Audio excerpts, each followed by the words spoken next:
are going to have the part where the premier of this heritage will do the introduction of the guests and the prince.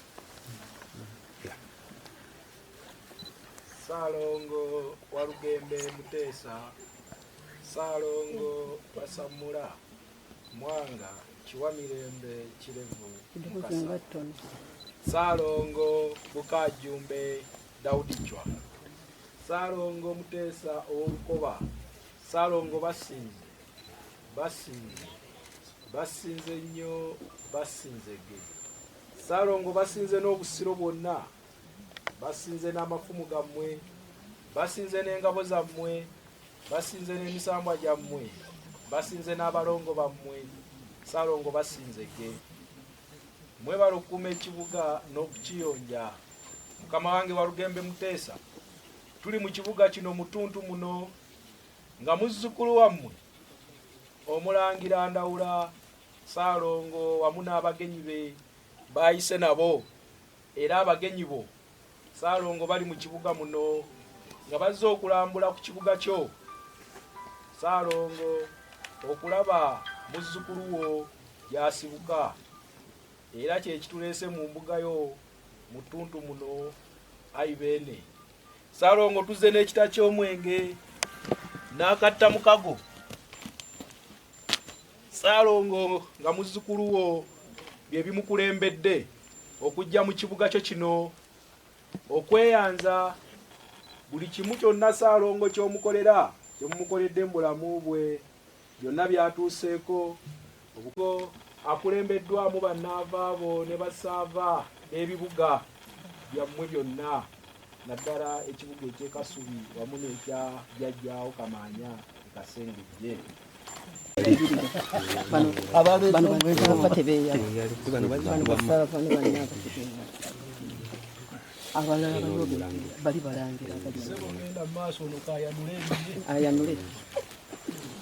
Atuleetera kati tunanywa butwa alete kutwenga aleete muserero totunywako otwenga. Abasimbiri oba temuyina abawanulira? Abasimbiri ani abayanulirako? From that session, I hope everybody can hear me. Is the voice okay? Okay, sounds good. I wish to welcome you once again in this great heritage, and which was a palace of our king, Mutesa I. And that's the one we see with the black round hat and large eyes. He is the owner of this palace. Mutesa I built this palace in 1882. And he stayed here for only 2 years. In 84, our king disappeared. Actually, kings don't die here, they disappear. And because it's our tradition, by then, when a king disappeared, he was supposed to be laid in his own palace. And therefore, he became the first king to be buried in his own palace. That's when the name changed from a palace to Kasubi Royal Tombs. His directive was clear. He allowed the future kings after him to also be buried in this same palace. So in total, we have got 4 kings resting in this great heritage. The coffee beans you're being served are a sign of welcome in our culture. There are coffee beans in the baskets. Feel free to pick 1 or 2, and you can break it and eat the seed inside. It's a sign of welcome. This building was last renovated in 1938 by the grandson of King Mutesa I, and that was King Daudi Cwa. By then it was in a sorry state. In 2001, this same building was inscribed on the World Heritage List by UNESCO. It is currently recognized as the largest grass-thatched hut in the whole world of its kind. It's a masterpiece of human creativity and a living testimony of our traditions. In 2010, we had a tragedy when part of this building was lost in fire. It was a very sad moment, and it was immediately removed from the World Heritage List and put in the World Endangered Sites. We have been able to restore it. It has taken us 14 years to bring it back to its former glory. And this has convinced UNESCO. 2 years ago, UNESCO relisted it back in the World Heritage List. So it made a record. It was the first culture site to be removed from the list, and it has bounced back. So that's how we have managed to conserve our skills and knowledge. And to an extent, we have been able to exhibit them when the danger happened in 2010.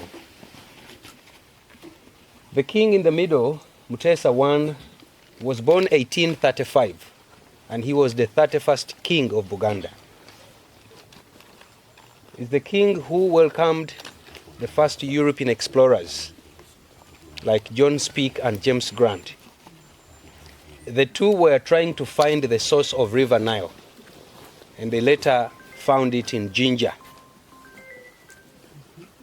The king also welcomed Henry Morton Stanley, who was an English-American journalist sent to find Dr. Livingstone dead or alive.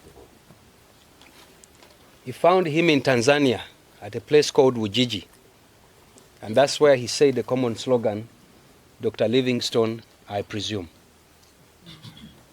But because the explorers had written about this kingdom, it was a must for Henry to expand his adventure here.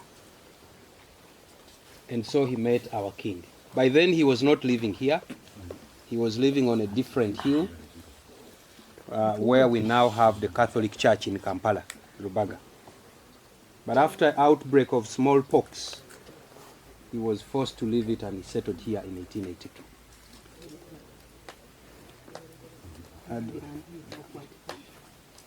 The next part of a sign of welcome, that's our local beer. And here, before anybody is served, the server must try it first for the convenience of the rest. Feel free as we go on. Those who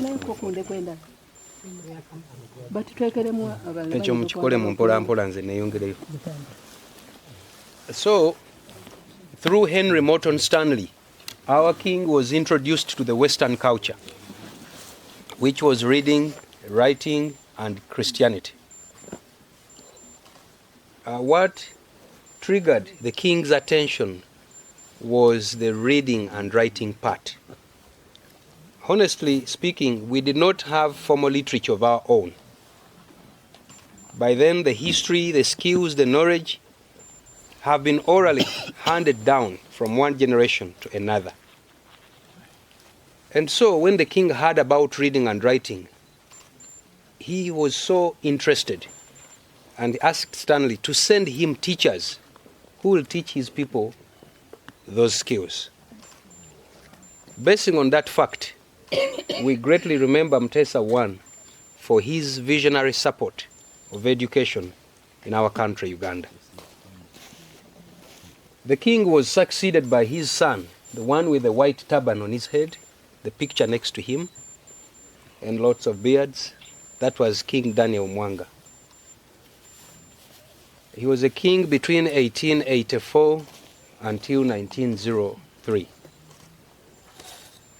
And thus the king we remember for having resisted British rule. Buganda and the rest of Uganda was declared a British protectorate in 1894. But our king boldly resisted it. He was not willing to let the autonomy of his monarchy to go just like that. This affected his time on the throne because the enemies also engaged in new gear, and so he was on and off of the throne. Sadly, the king was arrested by the British and was exiled in the Seychelles Island in Indian Ocean. That's where he disappeared, 1903. Because we had lots of religious wars in Uganda back home, it wasn't easy to return his remains for a decent burial until 1910, when he was brought to rest where you see his picture. Now, as we mentioned heroes of Uganda's independence, King Daniel Mwanga takes the front position, for he initiated the struggle for our independence. And that's why we greatly remember him in our history. The king was succeeded by his son, the last born, the one dressed majestically in a black royal robe and a crown on his head. That was King Daudi Cwa. He was only 1 year and 1 month when he ascended on his forefather's throne. He was too young to be a king, and so he was allocated a council of regents up to the age of 18 years. He was the first king to be baptized in our kings and given the name David. In Luganda, we announce Daudi. Daudi literally means David. In 1913, he was the first king to visit Europe. Sometimes I say he discovered Europe on behalf of the East Africans. While he was in Europe, he was exposed to different cultures. And one of the things he saw there was that in Europe, when somebody finds a partner, they organize a wedding. And so the first ever royal wedding was done by King Daudi Cwa when he married one wife in church. Slightly to take you back, his father had 8 wives, number 8, with 12 children. And his grandfather had 84 wives. Because by then the king was required to marry from every clan to create a direct relationship with the people he leads. So being a king then wasn't a simple task.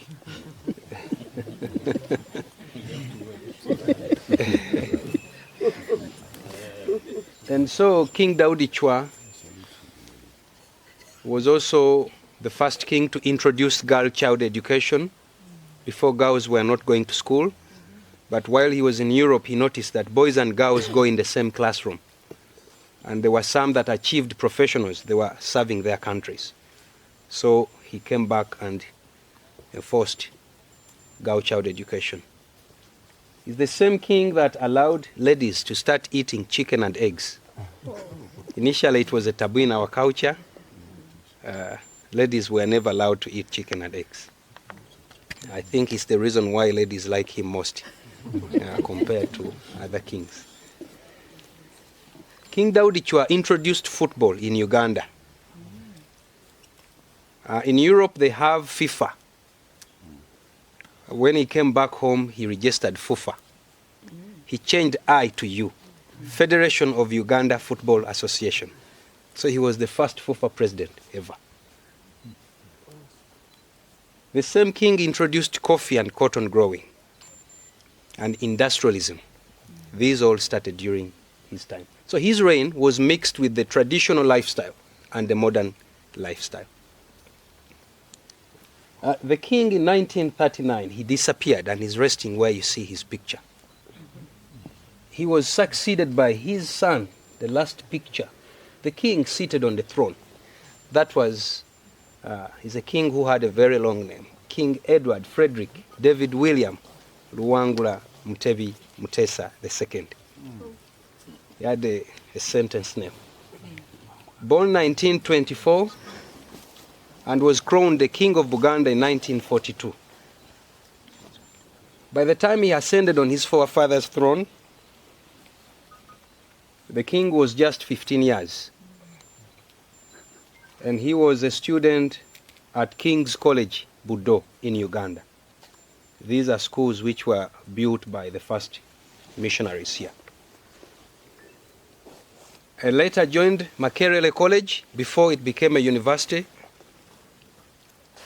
But Uganda had no universities. He was taken in England, where he joined Cambridge University. He majored in political science and history, but went for further training in Sandhurst Royal Military Academy, and later served in the Grenadier Guards, the Queen's Army. King George VI promoted him to the rank of a captain. Actually, the King of England said it was not right for the king to join army with a low rank. So he was decorated the captain rank under the orders of King George VI of England. And then Queen Elizabeth II promoted him to the rank of a colonel. After that rank, he had to come back home and start the duties of kingship. King Edward Mutesa II, to cut the long story short, he was the first president of the Republic of Uganda. Actually, the first king ever in history to be a president at the same time, and perhaps the last, because I don't think we will ever have a king again and a president. That was 1962. I therefore say the history of Uganda started from him. The date of our independence is on the 9th of October. That date was chosen by King Mutesa because it's the date his great-grandfather rested when he disappeared. So he chose it to be the date of our independence. Why? Because the skills, the writing, the reading, all that came during his time. Somebody could be wondering, why didn't we use the date he was born? But we didn't know. People knew the year, but they didn't know the date. But then they knew when he died. So they took 9th October to be our independence. In 1966, there was power conflict, and the king's palace was attacked. And so the king found exile in London. 1967, monarchies were abolished in Uganda by the president then, President Obote. And so the king also disappeared in England on his birthday party in 1969. His body was returned for a state funeral, 1971, by President Idi Amin. And he's now resting where you see his picture. The good news is, in 1993, monarchies were reinstated in the Uganda's constitution by the current president of Uganda, His Excellency General Yoweri Kaguta Museveni. We now have kings, and the king is on the throne. The current king on the throne, he's the son of King Edward Mutesa II, and that is His Majesty Kabaka Ronald Muwenda Mutebi II is our king on the throne. He's also the father of the prince seated here. So the current king and the prince you came along with, they are brothers, and that's their father. Our king today is not political, but traditional and very influential. Not the influencer of social medias, but he's powerful, he's influential. He's actually the most respected, trusted, and loved tradition leader in the country. And we are very sensitive to his feelings. Anything that happens to the king happens to us. And when we have the king on the throne, we enjoy the peace in the country. As I wind up, Buganda is the name for this kingdom, which is found in the southern part of Uganda. We are approximately 14 million people, Baganda, from this region, from this kingdom, out of 44 million in the whole country. To remind you, Uganda is heterogeneous. We have over 38 tribes with different cultures, languages, but Buganda is 14 million, which means it's the largest. And what makes Buganda influential and dominant is because of one simple thing, the assimilation policy. Back in history, we were the smallest tribe in the region, but we grew at the expense of our neighbors by conquering land, assimilating the people, intermarried with them, and they became members of this family. We don't have the word foreigner in Buganda. No, whoever comes in Buganda, what we are required to do is to treat them with care and respect. And if they wish to stay with us, that's okay. So the word Buganda means a bando or a cluster. We are living as a bando. And this also makes Buganda a kingdom with a lot of history and culture, because the people we assimilated, they came along with their cultures. Of course, Buganda is flexible. We can adopt new cultures, but very selective. We have to debate which new culture we're adding. And that makes us rich in culture. So the name for the kingdom is Buganda, and the people are called Baganda, One person is called Muganda. The language we speak is Luganda, and the country is Uganda. So the country gets its name from the kingdom's name. There is no way you can tell anybody that you visited Uganda and you didn't visit Buganda. Your trip would be incomplete. And there is no way you can talk about Uganda's history and you don't mention the 4 legends resting here. Your research is incomplete, or maybe you're hiding something. But that's a fact. When I talk about this building, when you look at the roof of the building, you get an impression of a basket put upside down. It's 100% hand-woven and 99% plant products. The first 3 small rings in the center, they were made by the king himself to represent the royal family. And the one in the middle, the smallest, was measured on the king's head size. That's a symbol of authority. Then the other huge rings after the 3, each represents a clan in Buganda. We have got 56 clans. So every clan has a ring on this building. That's how we are woven. It's very hard to unwove us. That's how we look at Buganda. Then we have this line. Beyond it, only members of the royal family, descendants of the 4 kings, are the ones allowed to cross over this line. Just like the prince here with us, Prince Naula. He is a descendant of these kings. If you've been following, you may have noticed that every king is buried next to his grandfather, but not next to a father. There is a rule, there is a cultural rule. When you are with your father, there is a lot of rules, do's and don'ts. In other words, you're not comfortable. Your father says, don't do this, sit like this, extend there, you know. But when you're with your grandparents, you're free, and we want them to rest in peace. So that's why every king is resting next to the grandfather. The same applies to the prince. He has not sat next to his father. He has sat next to his grandfather, because we want him to be free. Then his children cannot sit next to him. They sit next to the grandfather. That's the sitting order. We have a brown cloth that dominates the decoration of this building. That used to be our first cloth, discovered over 600 years ago. Before the Europeans came here, or when they came here, they found our great-grandparents wearing this cloth. So innovation was on the highest level.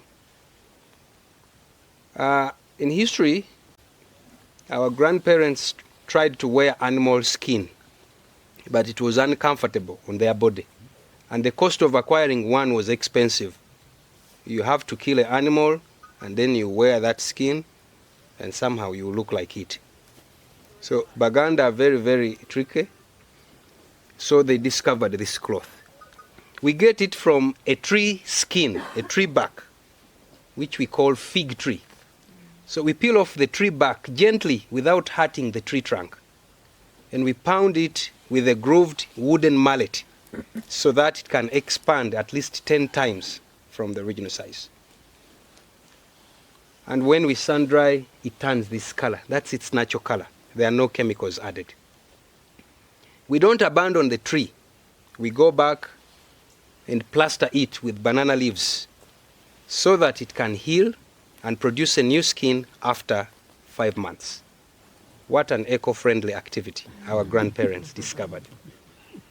The bark cloth has been declared the oldest fabric in the whole world by UNESCO. It's one of the African skills that has survived the test of time. You can all agree with me that Africans, we have lost a lot of skills and knowledge along the way in the name of development. But the bark cloth impresses us. How has it been able to survive for over 600 years? So that is our traditional cloth. Then behind the curtain, that's where our kings are resting. The raised platforms we see here are symbolic. I would not have told you this because we don't tell it to visitors, but simply because the prince is around, I take that chance to let you know. So the tombs of the kings are behind the curtain. The raised platforms are symbolic to show our visitors how the real ones look like behind. And nobody is allowed to go behind there, apart from a few from a specific clan, because we believe our kings don't die, but they disappear. Even the current king is never allowed to go there, because we fear that he might disappear like his ancestors, and so he's never allowed to go there. Sideways, we have the ladies dressed traditionally, to that side and to this side. They are the caretakers of this heritage, but they are descendants of the king's widows. In Buganda, we believe in succession, and it's a very powerful exercise that has helped us to conserve our heritage. You're always expected to dream bigger than your lifespan. Don't say, I'll live for 100 years, then you make a plan for 100 years. No, double it. That way you will be able to plant a tree that takes 150 years to grow, because you believe in your vision. And the best way to have it is to prepare a successor. A successor must be younger than you. A successor must believe in what you believe in. And the best option of the successor should be your children. If you don't find any, take it to your brothers. And if not the brothers, take it to your friends. So these are ladies who succeeded the real wives of these kings. In succession, when you succeed somebody, you don't only take their offices. You go an extra mile and impersonate the person you have succeeded. You become them. For example, you may not be surprised to find a person of my age claiming to be a father of somebody who is 90 years. It sounds crazy, but it is possible through succession. How? Maybe my grandfather may not see good characters in his biological sons, and then he sees them in Joseph, the grandson. So he writes a will that Joseph will succeed me. Now, when I succeed my grandfather, I become him. There will be a situation where my father will call me father because I succeeded his father. So that's the power of succession. And so we address these ladies, king's wives, in that line. With that a brief history, I wish to thank you for your time. And if you have any question, please feel free to ask. Speaking my language. Yes, please. And it will translate. Yes. Kasi kay kan nini kasi kay history ba uwan kasi kung ois aroma. Good day. Thank you very much. It is an honor to be received in a place with such a broad history. It's my pleasure. And my chief, in Namibia we have people that has read history knows we have the Kuni line and we have the Kwe line. The Kwesan people are clicking like the Zulu, mostly Xhosa, Tamara, San, and so on. So we are from that part that clicks. That's where my chief is from. You're most welcome to Buganda Kingdom. Yeah.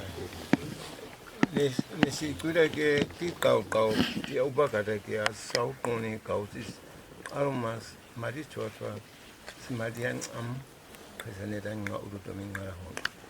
I learned from this presentation my foundation of succession in my kingdom. I have learned, thinking back of how I have succeeded my grandfathers from this presentation. Sabitia no tai to sti taruba kene kuwa kota. Si kota ustuza hit ma etira isiku ti isimu mabukara kauri kausisnes madikos yang unsa tia ama kausisa ketka. You have demonstrated a long line of memories of the kingdoms, and I have learned that at this occasion. Mai swabi ke tindaning toba chai ngasa se purus tu sarahi si sara wada di kuru au tu bara kan ne dan ngwa kuru ngada go satu am si ang chini ji kau sistik madira chwa madira kong kisar mo kisnaram. I am overtaken by admiration, and I have very little to question about what you have said.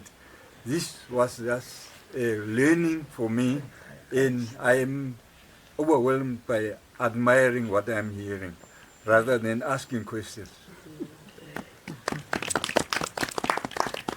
Like Kaisra kan.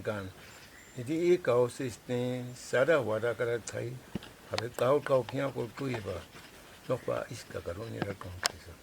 And this is a clear sign that even if we pass on, traditions will maintain. Mitato, kau isi dan macam karagaku kuen karagaku kakati kanwa, puike tak kahusin horati, kaise kan stimi, cora kadu nebang hawa tu. Man, I have a hook on her suri to Warakadu. Kate had Tabika of Mavarakweva. I wish the leadership and the followers just a blessing of God, and I don't want to talk much because I am sure in the delegation there are people that are equally overwhelmed by what they are hearing. Until when lions in the jungle learn how to read and write, lions in the zoo will continue to tell lies about the jungle.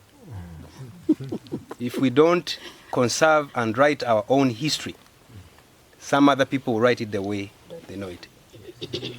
So whoever you see is a testimony of our traditions. The prince you have with you in Namibia, we actually kindly request you to take good care of him.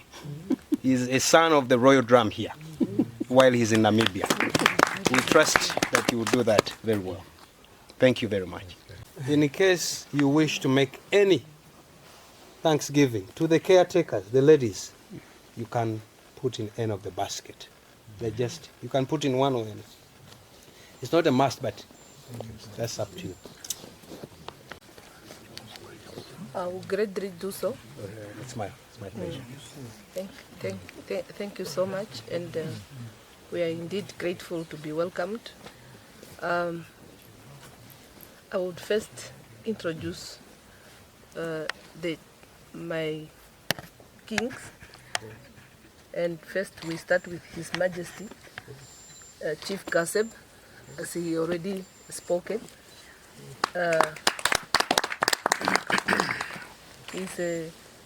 Like he has already spoken, he's a member of the royal family for his kingdom, and he succeeded in the royal line, as he explained.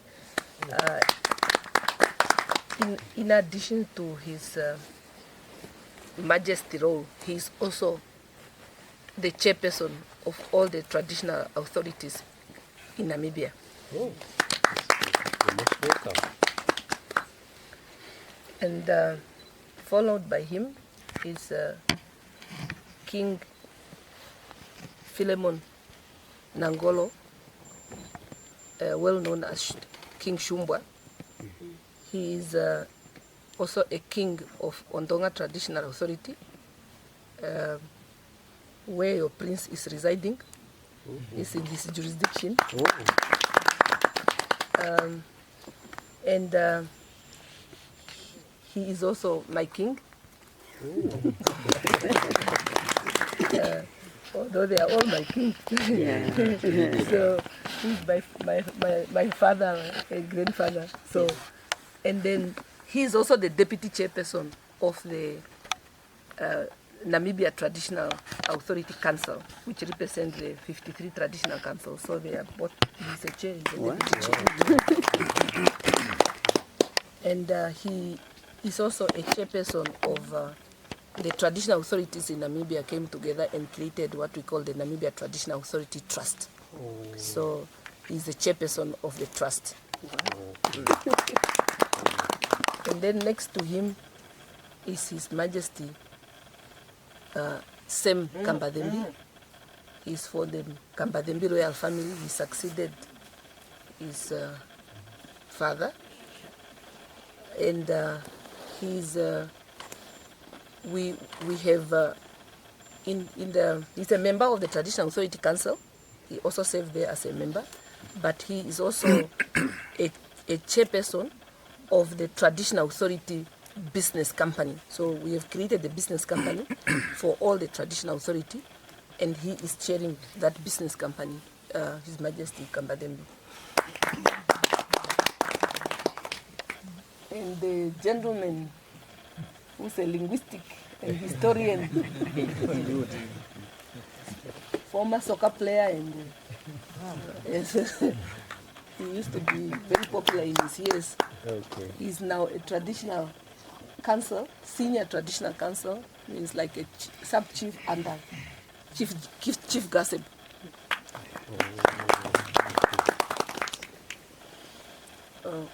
Okay. So he's very happy because his name is David, and there are two kings. David. Yeah, so he was very, very excited when you were mentioning the name David. He was like, my name's David, is a powerful name. So he's a retired Major General. Yeah, so he used to be one of our top generals in the country before he retired. I think he served 3 presidents. And of course, when you retire, you go back to your community to serve your community. So he's now a senior counsel and advisor to King Shumbwa. How about to say King Shumbwa II? And he's also a chief of protocol for our delegation. And then we have some has disappeared. So we have the just restart a bit with onion. Yeah, onion seed. Congo, onion. Oh, his name is he's a prince. His name is Abed Bam. His grandfather was a king, and his grandfather was named after King Shumbwa. So his mother is a mother of a daughter of the king, a princess. And now he's a server. Yeah. So he's also he's also now in the traditional authority. Atunwa Katopose is also from the royal family. His mother is from the royal family, and he's related to the chief, His Majesty Kambadembi, and he is now, as he's sitting behind him there, he's senior advisor and counsel, and so he's also now helping also with the Traditional Authority Trust. He occupies the position of project and community development manager. Nels. So we have, like I indicated before, that we have created a business company to support for the Traditional Authority to do business with investors, government and others, and to uplift communities out of poverty. So she's the CEO. So we believe in uplifting the young people and preparing them for the future. So she's the CEO of the investment company. And myself, my name are almost like also a sentence. So since I was the first girl, I think my father thought no more children will come. But 10 came later. I am Luis Rebecca Penyameko Deuhepera Kanduapa. Those are all my names. My father gave them. I don't know. So they know. So Shiwameni. So I am a senior traditional counsel under King Shumbwa. And I'm also that is my royal duty. But on my daily job, I am heading the state company in Namibia. I'm in charge of the state-owned enterprises in Namibia as a head of the state companies. But in this delegation, I'm just following my chiefs and helping them. It is indeed a pleasure to be here, and definitely we could see already. I always said we African we came from the same ancestors, and already there are commonalities around here. The traditional drink that you just gave it now, it's exactly almost close to our traditional drink.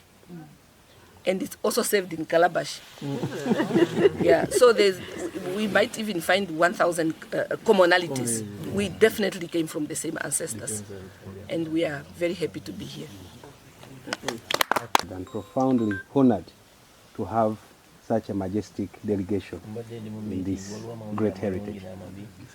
And just as earlier said, it is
big one called Mujaguzo. Mujaguzo means celebration. The kings and the king's children. And also the Mujaguzo because he's the son of the king. Kaula Mujaguzo sijiulide.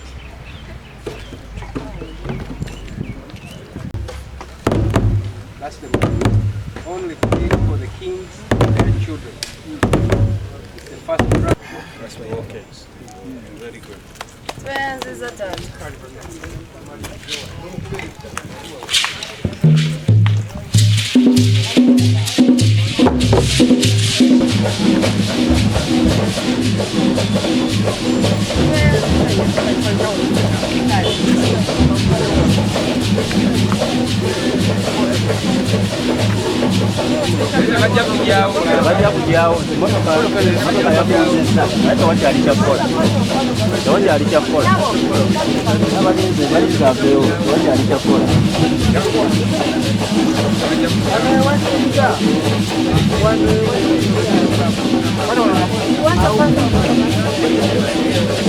Singo tabere mu kifaananyi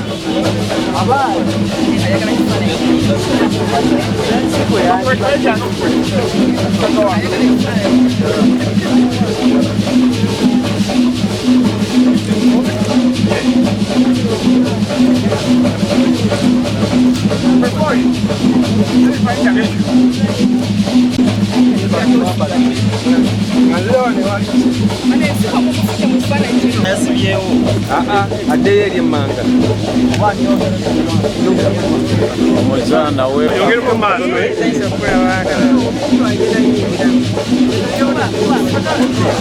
adasa gena koma Mukano na jaga Adeyeri Mwanga. Sarode wali kate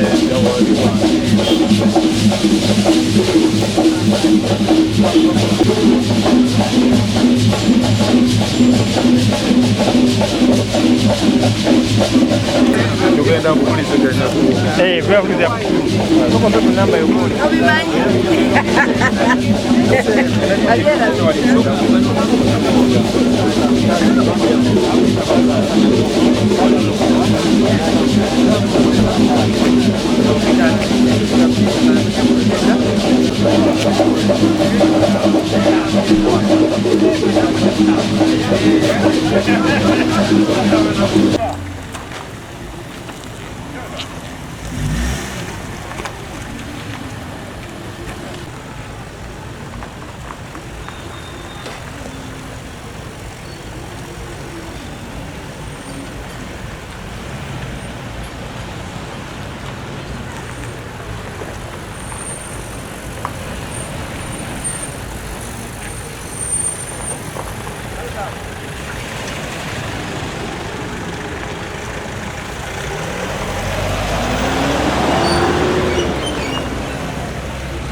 tusuddeko